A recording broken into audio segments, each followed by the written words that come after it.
Assalamualaikum warahmatullahi wabarakatuh. Perkenalkan, nama saya Suciati Maulidiah, NIM 2020310105. Di sini saya akan mempresentasikan mata kuliah Metodologi Studi Fikih, dosen pengampu Dr. Andes Haji Solikul Hadi, MAG. Di sini saya akan mempresentasikan bersama teman saya yang bernama Nur Aufa Zunifa, NIM 2020310135. Saya akan mempresentasikan makalah saya yang berjudul Metode Ijtihad. Pengertian dan macam-macam ijma. A. Pengertian ijma. Kesempatan para ulama dalam menetapkan suatu hukum-hukum dalam agama berdasarkan Al-Quran dan hadis dalam suatu perkara yang terjadi. B. Macam-macam ijma. 1. Ijma qauli adalah suatu ijma yang mana para ulama mengeluarkan pendapat dengan lisan atau tulisan yang menerangkan persetujuan terhadap pendapatan mujtahid lain pada masanya. Yang kedua, ijma sukuti. Ijma sukuti adalah ijma yang mana para ulama diam tidak mengatakan pendapatnya. Yang kedua adalah qiyas. Pengertian dan macam-macam qiyas. Pengertian qiyas.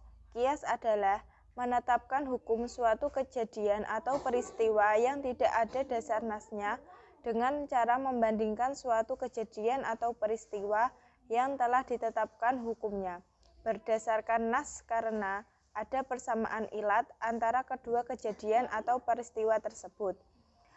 Macam-macam qiyas. Qiyas al-aulawi, yaitu suatu ilat hukum yang diberi pada asal lebih kuat diberi pada furu'. Qiyas ausawi, suatu qiyas yang ilatnya yang mewajibkan hukum atau mengqiyaskan suatu pada sesuatu yang keduanya bersamaan dalam keputusan menerima hukum tersebut. Yang terakhir qiyas al-adnan, yaitu mengqiyaskan suatu yang kurang kuat menetapkan hukum yang diberikan pada sesuatu yang memang patut menerima hukum itu.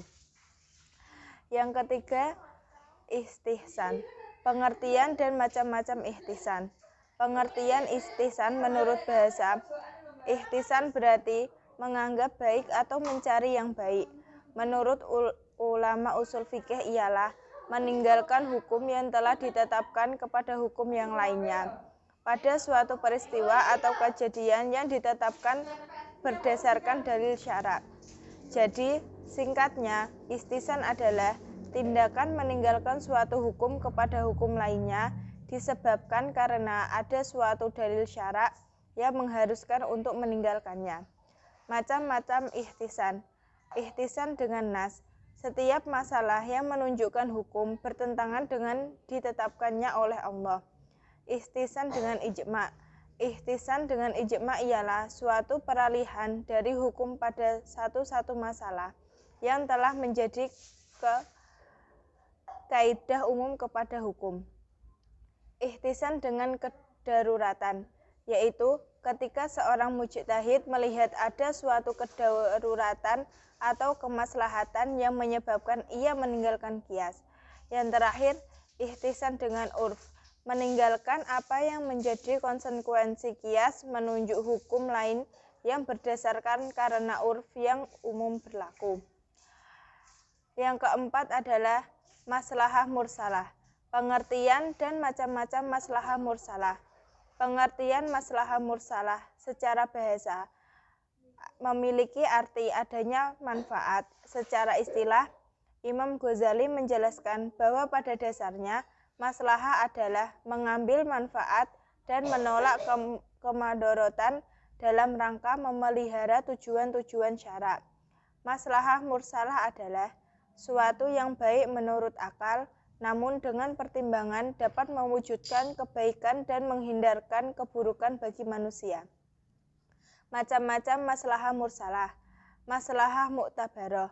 Maslahah yang diperjuangkan oleh syariat, di mana syariat memberlakukan sebuah hukum dengan menjadikan maslahah ini sebagai ilat. Yang kedua, maslahah mulghah.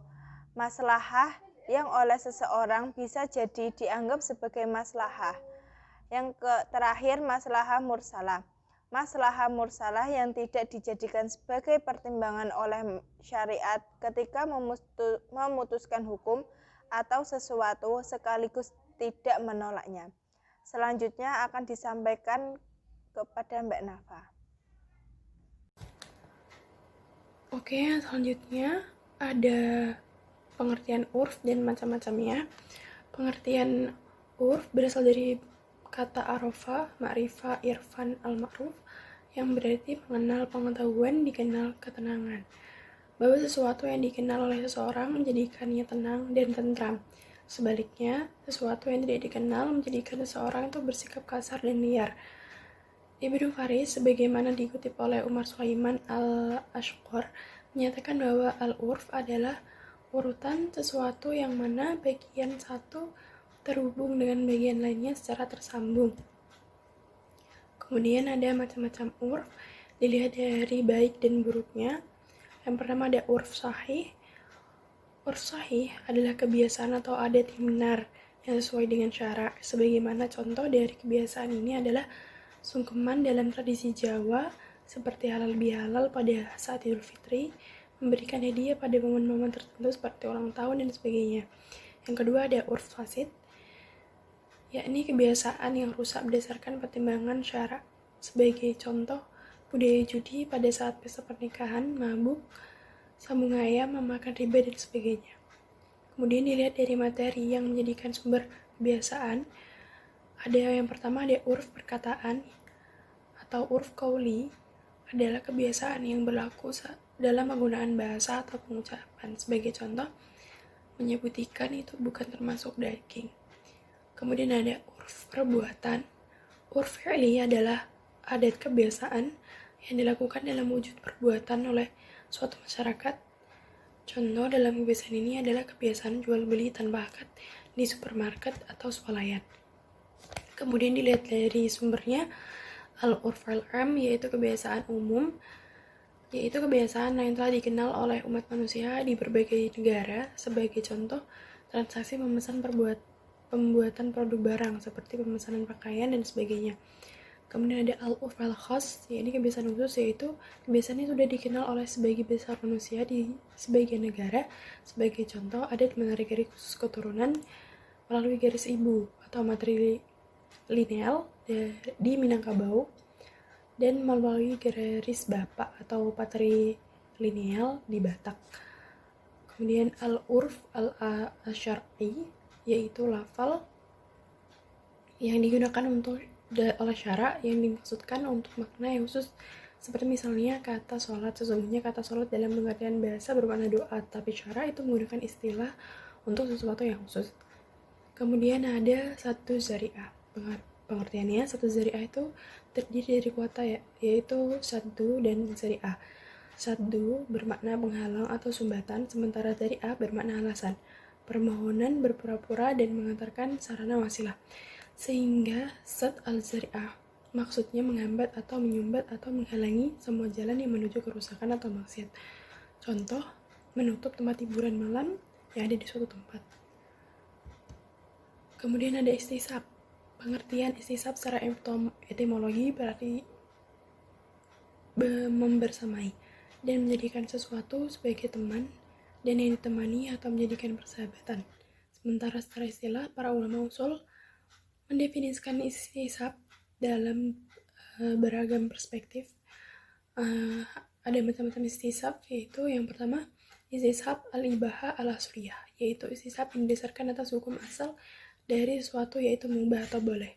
Kemudian istisab al-barah al-asfiyah, yaitu istisab yang didasarkan pada prinsip bahwa pada dasarnya setiap orang itu bebas dari tuntutan beban taklif sampai ada dalil yang mengubah statusnya itu. Kemudian ada istisab al-hukm, yaitu istisab yang didasarkan pada tetapnya status hukum yang sudah ada selama tidak ada bukti yang mengubahnya. Kemudian ada istisab al-wasf, yakni istisab yang didasarkan atas tanggapan masih tetapnya siswat yang diketahui ada sebelumnya sampai ada bukti yang mengubahnya. Kemudian ada syar'u man qablana. Pengertiannya, syar'u man qablana adalah syariat atau ajaran-ajaran Nabi sebelum Islam yang berhubungan dengan hukum seperti syariat Nabi Ibrahim, Nabi Musa, dan Nabi Isa alaihissalam. Macam-macam syar'u man qablana dibagi menjadi dua bagian. Yang pertama, setiap hukum syariat dari umat terdahulu namun tidak disebutkan dalam Al-Quran dan Sunnah. Ulama sepakat bahwa macam pertama ini jelas tidak termasuk syariat kita. Kedua, setiap hukum syariat dari umat terdahulu namun disebutkan dalam Al-Quran dan Sunnah. Pembagian kedua ini diklasifikasi menjadi tiga, yaitu yang pertama adalah dinasakh syariat kita, syariat Islam, tidak termasuk syariat kita menurut kesepakatan semua ulama. Contoh, pada syariat Nabi Musa alaihissalam, pakaian yang terkena najis itu tidak suci kecuali dipotong apabila terkena najis itu. Kedua itu dianggap syariat kita melalui Al-Quran dan As-Sunnah. Ini termasuk syariat kita atas kesepakatan ulama. Contoh, perintah menjalankan puasa. Yang ketiga itu tidak ada penegasan dari syariat kita apakah dinasakh atau dianggap sebagai syariat kita. Oke, sekian dari saya. Apabila ada kesalahan mohon dimaafkan. Wassalamualaikum warahmatullahi wabarakatuh.